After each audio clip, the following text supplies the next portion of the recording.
Step number 1.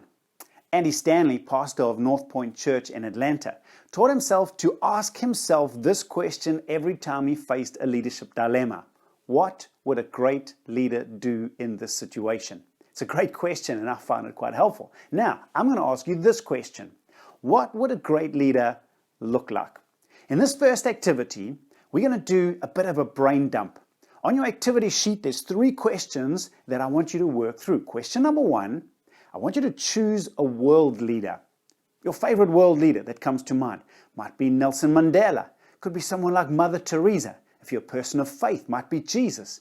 Might be Martin Luther King. Choose a leader from history. Now, why did you choose them? And what were the characteristics of their leadership that stand out to you? Question number 2. Now I want you to choose the best leader that you have ever worked with. This could have been a boss at work. It could have been the captain of a sports team. Might have been a church leader. Which is the best leader you've ever worked with or been part of their team? Once again, what were the characteristics about that leader that made you choose them? What stood out? What was it that impressed you about them? Question number 3, who was your best teacher at school? Think back.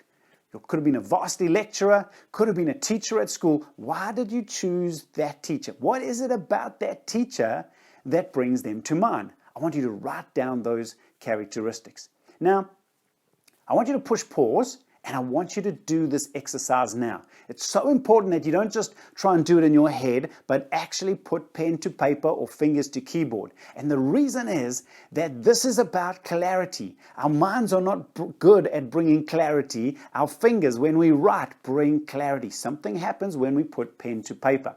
So this exercise should take you about 15 to 30 minutes.